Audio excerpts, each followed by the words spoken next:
Righto, today we're going to have a chat to a young family that have ditched the house, moved into a bus, and now they're raising their beautiful young girls 100% on the road. Let's go, say good day.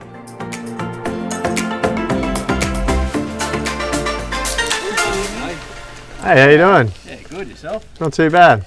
That's why. What are we up to? Not too much, just doing a bit of Lego at the minute. Got up and a bit of breakfast and then keep the kids entertained early, so Nice. yeah, straight into the Lego. Enjoying the sunshine. Yeah. Yeah, why don't we start by introducing yourselves and telling us what you've been up to for the last few years. Alright, well I'm Ben, this is Caroline, my wife, and then these are our two girls, Penny and Bella. We originally met in Perth. Caroline's from Ireland, and yeah, probably 2 years ago I think it was, we had a house and everything and just decided it wasn't for us kind of thing, so we sold up everything and brought a bus and got on the road. And we kind of, I suppose, went down the typical road of getting a house and having kids, and yeah, then it kind of got to the point where it just wasn't fun really. Right. Trying to pay a mortgage and do that, so we both talked about it for a bit, that we'd probably like to travel a bit. And I had an online business, or I do have an online business, so we sort of thought, well, makes it a bit maybe easier. this could work. We've still got an income, and I guess it made things easier to be able to make this move. So what are you, online business, what's that about? After Bella was born, I was on maternity leave and I didn't really want to go back to work, and I thought, like, what else can I do? And so I started making baby wraps, and I wasn't too sure, you know, what would come of it, and I started an Instagram page and started developing a little brand, and so yeah, I started making the wraps that you use to carry your baby in. I started the Instagram page, made one colour, popped it on there, and people were interested, and so I thought, well, I could be onto something here, and yeah, 1 year of doing that, and it really sort of took off. So yeah, I've been doing that now for 4 years. Wow. Yeah, it's been pretty good. It's pretty I started handy. off doing it in the bus when we first moved into the bus, and I was doing all the sewing and had a workbench. I kind of probably, that's why we kind of got a bus as well, because we were looking at a few different space. options, but just the space the bus gives us allowed us to still sew and do all that kind Rather of the than business like work. Yeah. a caravan, and A pop-top I had campers and huge big meters of fabric and all sorts, and I had to get fabric posted to post offices and So wherever we were, really. Yeah.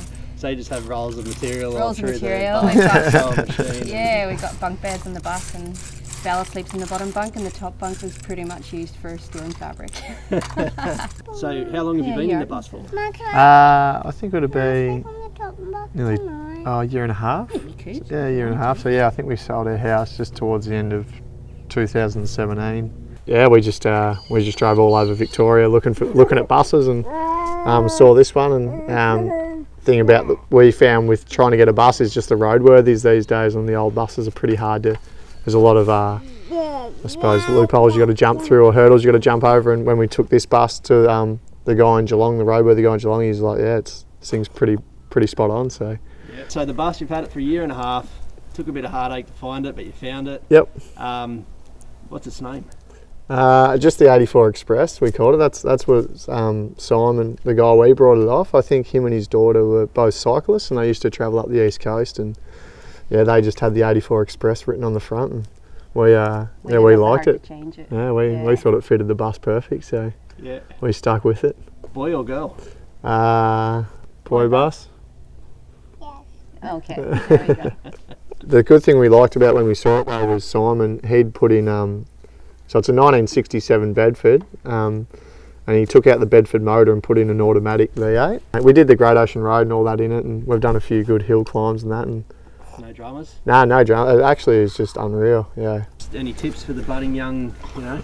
I think that was it. We were kind of hoping to buy like a cheap bus and then Do it up ourselves, yeah. do it up ourselves, but like at looking the cheap buses, every time we took it to a mechanic, it turned out that it was going to be more just to fix the bus itself before we even tried to do the inside. So I think a tip is maybe, yeah, just definitely be sure about everything around it, but maybe just go for a little bit higher price bus. Right. What about yourself, mate? What do you do for a bit of moolah? Yeah, I'm a carpenter by trade, and I didn't work for the first year we were on the bus, just with Caroline's business making our money and looking after the girls, but just recently I've just got a job, just helping out a couple build a house, but they're pretty keen to jump back off the tools again and do a bit more surfing and relax a little bit. Of course, get back on the sewing machine. Yeah, well, not that either. What are you running? Are you completely off grid? Not quite. So we can carry 150 litres of fresh water.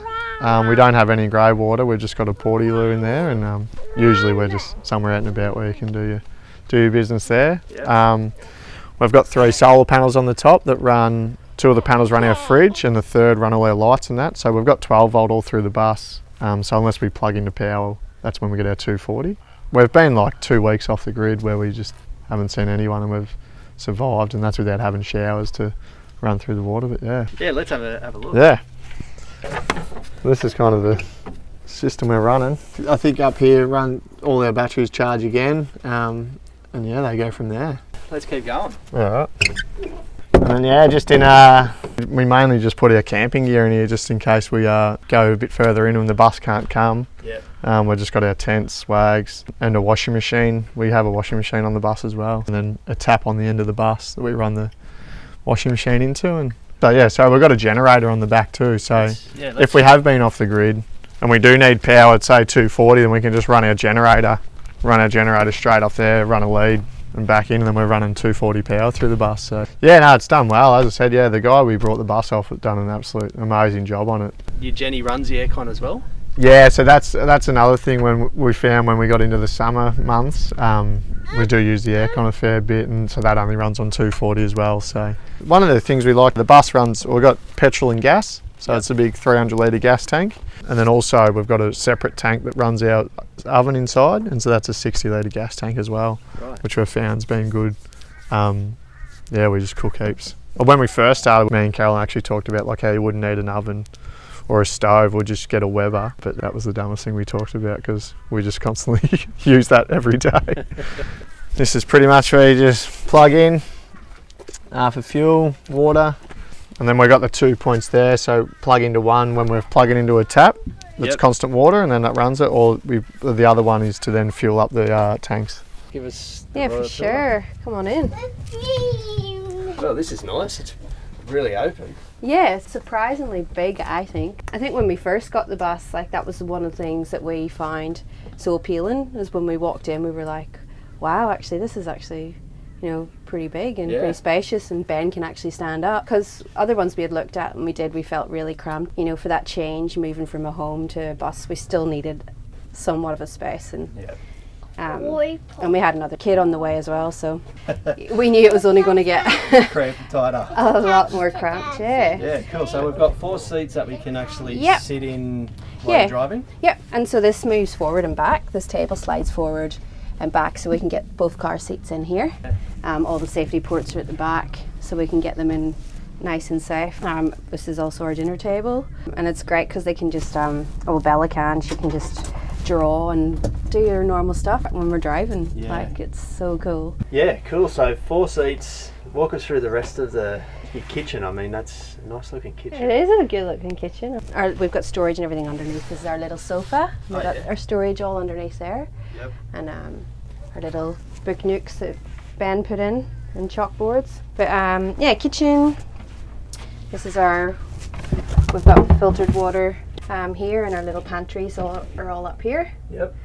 That goes all the way across, and surprisingly really loads of storage in this bus. And our oven, it's a gas oven, fully normal size oven. Brilliant. It's awesome. I'd actually be lost without that. I'm a THERMOMIX, which had to come with me. The THERMOMIX is my best friend. I use it for smoothies, and you can cook all your food in it. People might think it's ridiculous that you take it on the bus, but I personally think it's great because it's our backup. You can cook hot food in it. You can cook rice and pasta. You can steam your vegetables. You can make ice cream. You can make smoothies. You can literally make your own nut butters. You can do everything. Wow. So I absolutely love it. And so we've got the fridge, full-size fridge. Yep. Freezer, which is awesome. Really don't think we could survive with anything smaller, to be honest, especially when you're got a family and you're feeding 4 people. And then here's our my little work nuke. Ben did this for me in my little chair. And before I had this, Penny used to sleep on that in a bassinet, which fitted in there perfectly. Yep. And then this is our double bed where Penny likes to sleep with us now. So one day she might move towards the bunks, but not quite yet. And the aircon, Yep. which I reckon is an essential. And if anyone's going to decide to start bus life, then I reckon it's up there with the number one thing to make sure that you have. And there's loads of storage underneath as well. Yep. And there's a TV in there and more clothes storage up here. And then here's our shower and toilet.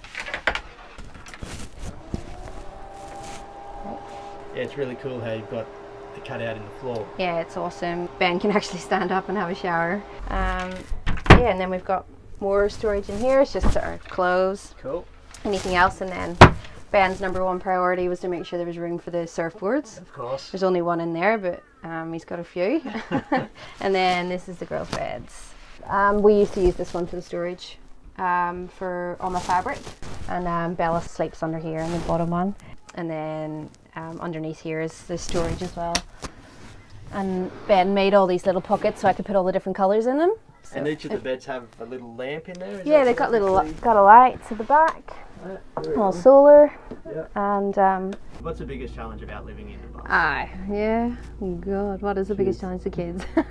Probably the biggest challenge is like getting them, initially anyway, is sleep, for example.